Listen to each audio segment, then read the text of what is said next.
How's it, guys? And I'm back. Sorry about that. Little Faps had a bit of an issue with itself. Decided to, have a midlife crisis and all of that. But what happened in the meantime? We saw Scourge waiting down here on the ramp. All of them having Bloodlust on at the moment. All of them waiting down here. Frost Armor putting on. Waited for the creep wave to come. As soon as the creep wave came, we saw an excellent fishy being laid down here by the Earthshaker. Crystal Maiden was standing too close at the moment, and so what we saw happen is King A with the Aegis is diving under the towers here. Just used, if I'm not correct, he used his Dagon, and he's just gonna lay some smack on this Crystal Maiden. And Crystal Maiden has in fact just gone down to this area. He's not too worried because he's got Aegis, and at this point we're just gonna resume the game and continue to see what happens. Yet again, sorry guys, apologies for Minecraft having a midlife crisis. Let's continue with this game over here. Clockwork is gonna go onto Aya here. He's gonna manage to get cogged. Yes, Aya does get cogged. Aya pops his ultimate, was not really hitting anything. Earthshaker is gonna do an amazing blink and fisher here. BKB being popped on the Aya, but he managed to get out of here. Disrupting going onto the Leshrac, so Leshrac does manage to survive that. Earthshaker's ulti not doing far too much damage at all. This Pugna is going to manage to pick off the Aya over here, but he doesn't worry because he's obviously got the Aegis, and so that's about it. Link picking up a double kill with his ulti over there. Razor just going to back the hell out of here. Ogre not having enough damage or not enough HP at the moment, but he's still certainly got enough more armor to be effective. We do see disruption being used to an excellent effect over here. Obviously with the static link being picked up here, if you disrupt, it cancels the static link's effect. Chilling Touch being popped over here, and we're going to see some bonus magical damage being laid down. Oh, in fact, Pugna venturing too far forward, and he's going to get picked off by the Eridar and by AA. But now they're just going to rax and hit down onto this middle racks over here, and that's going to pretty much signal GG for Greece in this game. They're just going to pretty much wait. Razor finally finishing his BKB comes in here, just trying to push them back. However, Playmate just stands here, has lost his Aegis, but he just stands here, takes some whack from Crystal Maiden because she's got boots and wand, so she's dealing like 0 damage to I think he's probably regenerating faster than she can deal to him, using his ultimate to farm top. And now he's just backing out of there. Great use of 4-star, and he's just farming up some more. So, like I was trying to talk about earlier, the one thing I wanted to tell you guys is how do you play AA?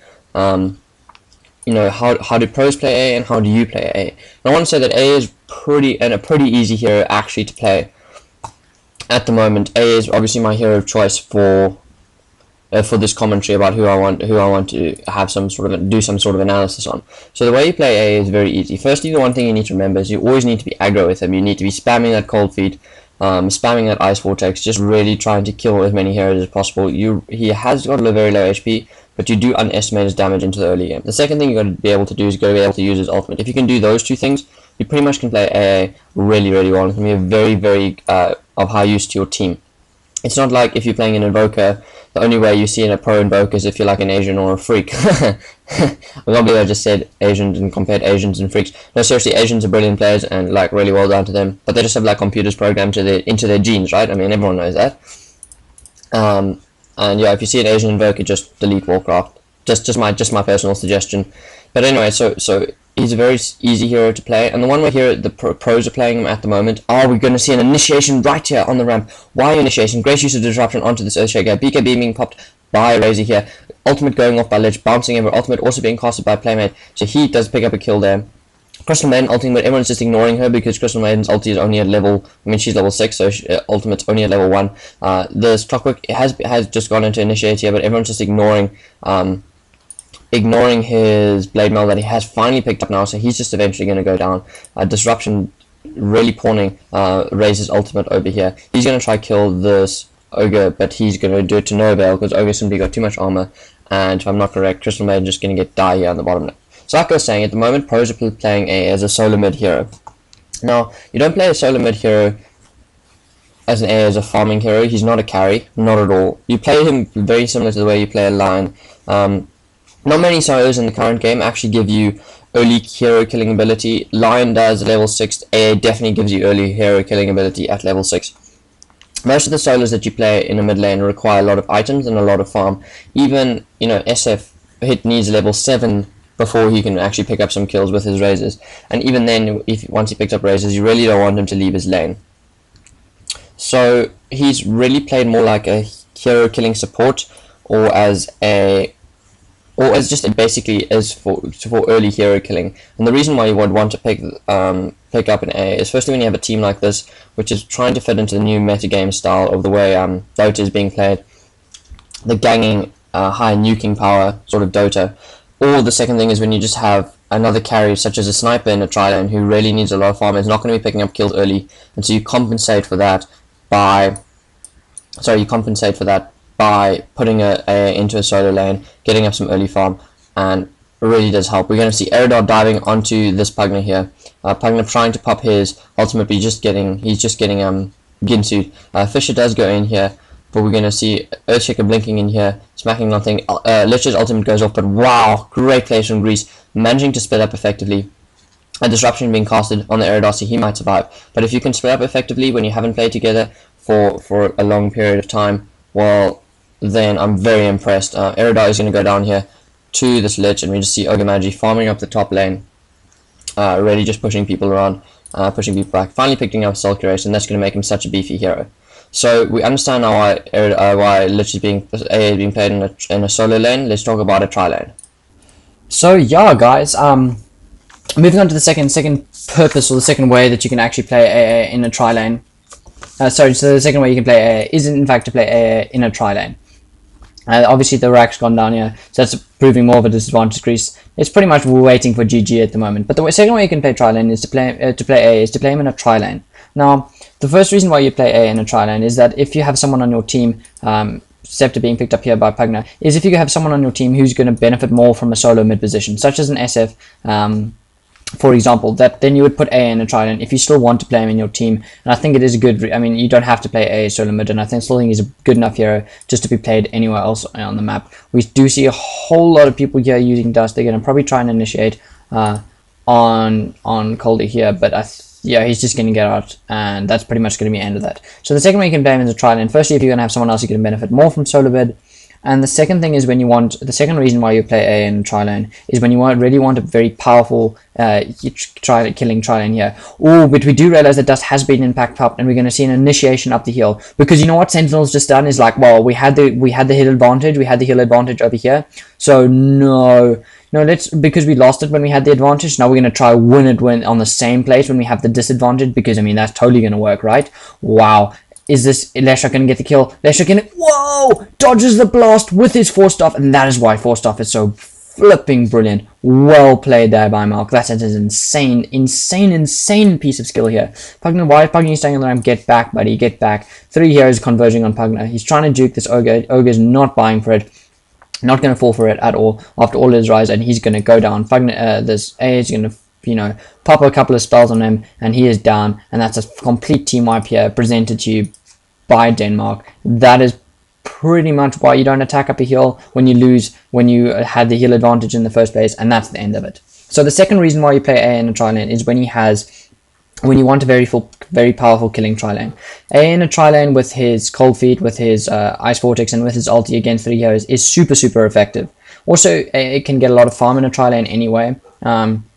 He can pick up kill farm through here, and we're going to see Crystal Maiden TPing in. She's just going to die. Bang, bang, bang, dead. Cheers.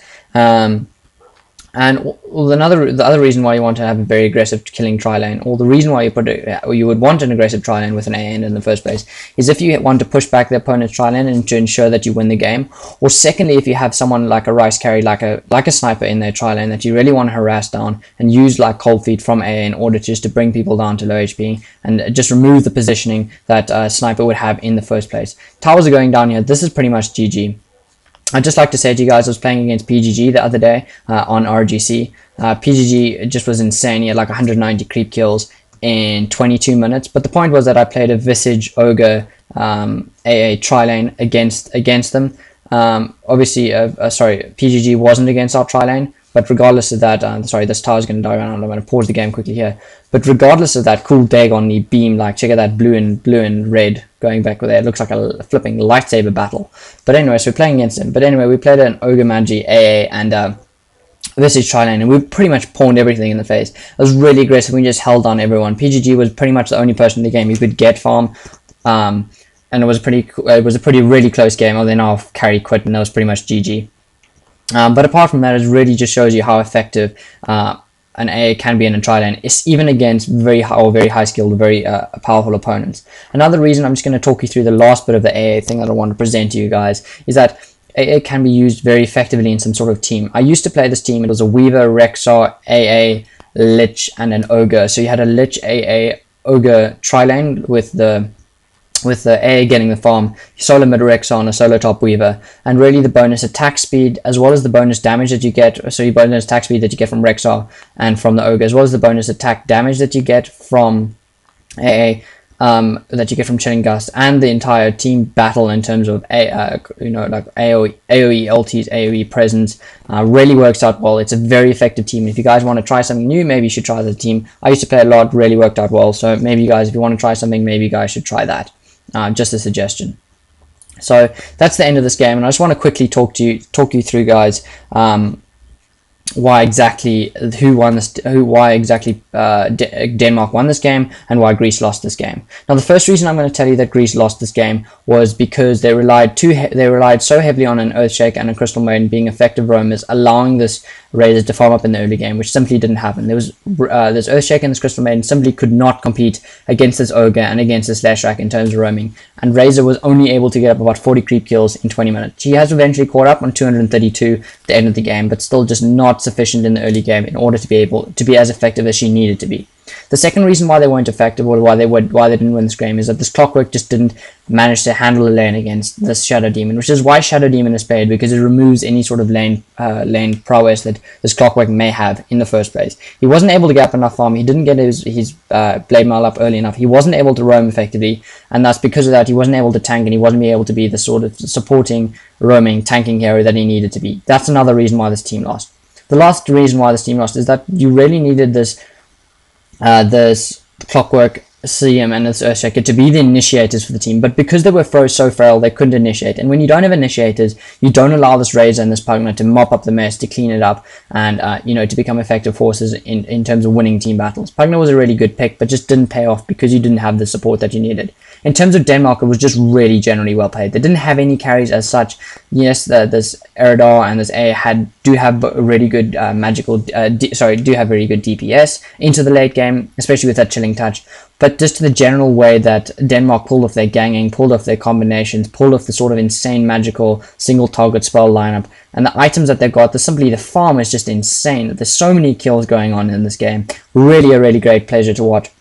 Really some high skill play and very interesting heroes. This is why you watch League of MIM Cup of Nations. This is why these games are interesting. Greece just couldn't turtle effectively enough, and I don't think a Razor is the best hero to pick in the instance where you want to turtle and win a game against such a high nuking lineup here. We can see Dota is moving towards this gang lineup. We can see the role AA plays, and that's exactly what I wanted to present you into my commentary, guys. I hope you guys enjoyed it. Cheers, guys.